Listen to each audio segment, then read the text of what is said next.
درود شریف سے گلے کا علاج برائے ڈاکٹر علامہ محمد اقبال۔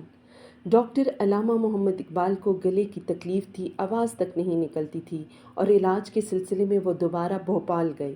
پروفیسر صلاح الدین محمد الیاس بنی کے نام 13 جون 1936 کے ایک خط میں اپنی صحت کا راز یہ بتایا کہ 30 اپریل کی رات 3 بجے کے قریب میں اس وقت بھوپال میں تھا۔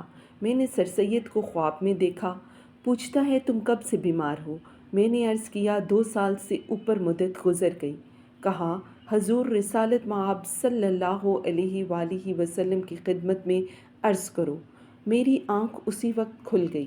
میں نے حضور صلی اللہ علیہ وآلہ وسلم کی بارگاہ اقدس میں فارسی نظم میں عرض داشت پیش کی، جس میں حضرت بوصیری رحمۃ اللہ علیہ کے حوالے سے گزارش کی تو مجھے صحت مل گئی۔